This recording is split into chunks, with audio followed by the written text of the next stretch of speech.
Hey everybody, what's up? March 1st, Monday. Sent out the new edition of MMT Trader. Go to my website, pitbulleconomics.com. Sign up for a 30-day free trial. Still have the 30-day free trials going. Remember, I'm the only one who has an applied approach to MMT. I take the concepts of MMT and I use them to invest in the financial markets. Let's talk about those markets today, folks. Woo! Big day, big day.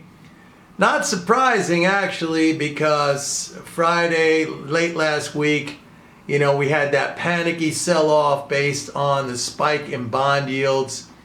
I went back and I looked at, first of all, what the banks were doing, and also what was going on in the futures markets, particularly who was doing all the selling.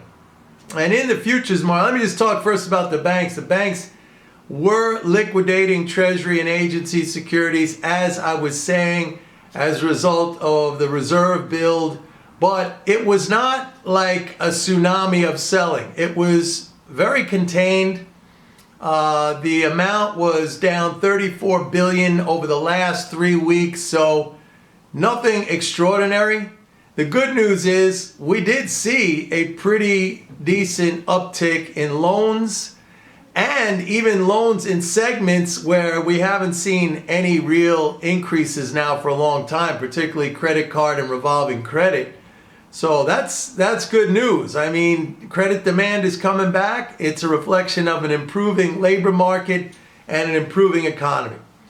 So the correction, I think the correction is over. Now, on the sell side in the bonds, it was all small investors. I mean, small investors, speculative positions in the 10-year Treasury notes, short 180, I think it was 184,000 contracts. That is their biggest short position since August 2018.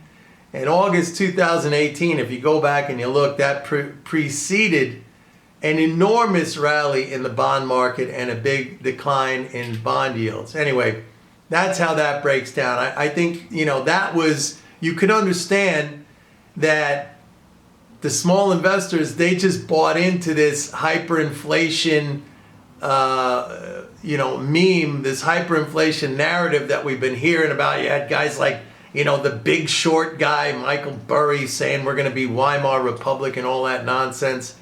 So they bought into that and they went short heavily, and they're going to unwind that short position, and I think yields are going to come back down. Don't forget too that the interest rate along the term structure of the bond market is nothing more than the reflection of or the expectation of Fed policy over the term. I've said that so many times. So a 2-year rate reflects Fed policy over 2 years, a 5-year reflects it over 5 years, a 10-year reflects it over 10 years. So if the Fed says it's going to stay at a constant rate, I mean, the rates really can't deviate far from where the Fed says it's going to be. Excuse me. All right. Let's talk a little mental game.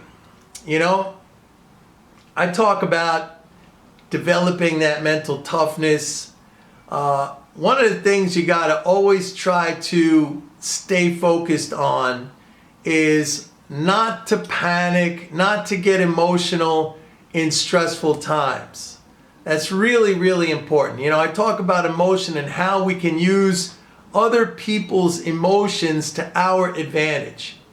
So you have to try to stay calm in stressful situations. Now, it's easy for me to say that, and I've said in the past, I don't like when people say things like, you got to say discipline, or you have to, stay calm in stressful situations. Like, how do you do that?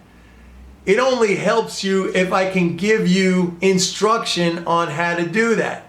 And the way to do that is through repeated exposure to tough situations. It's the same thing like exercise. You toughen up, your muscles need resistance. That's what makes them grow.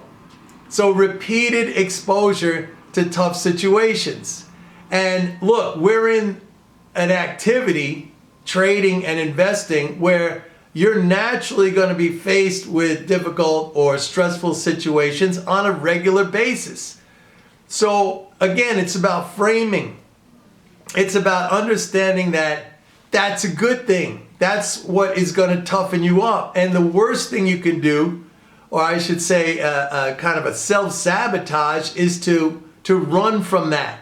To think that exiting or avoiding that is the way you're going to, achieve what you want to achieve, which is consistent profitability. I mean, that's just not going to happen. You got to have that mental toughness, and the mental toughness comes through repeated exposure to tough situations. And you're lucky, because if you're an investor or a trader, the market is going to deliver that to you, very frequently. So that's a good thing. I mean, you're in an environment where you have the possibility to really develop some strong mental game if you understand what's happening and if you understand how to use that.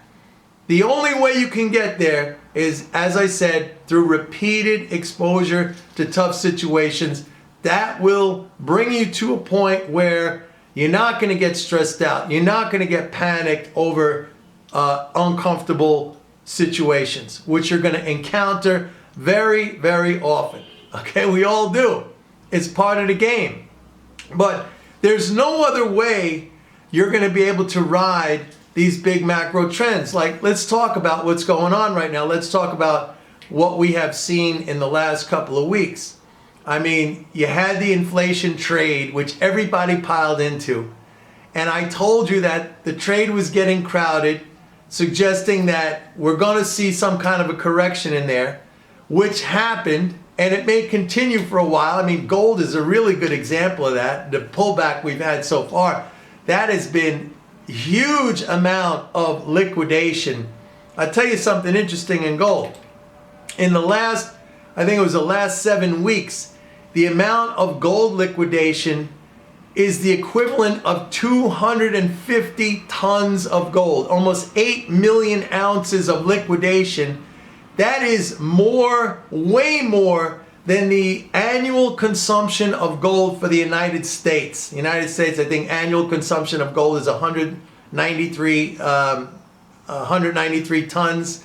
So the amount of liquidation in gold futures was the equivalent of 250 tons of gold. So you've had a massive change of ownership from weak hands to strong hands. Now, it might continue because the liquidation is still ongoing, but nothing has changed in the overall environment. Again, policy hasn't changed. The fiscal situation hasn't changed. All the things that the supply chain disruptions, the mining curtailment, mine production, all the things that go into, these factors that go into the price of gold, nothing has changed there. The price fluctuated. That's what happens. But that doesn't mean you bail out. This is one of those times where, you ride the bucking bronco. How do you do that? Repeated exposure to difficult situations. All right? Not panicking when things get stressful.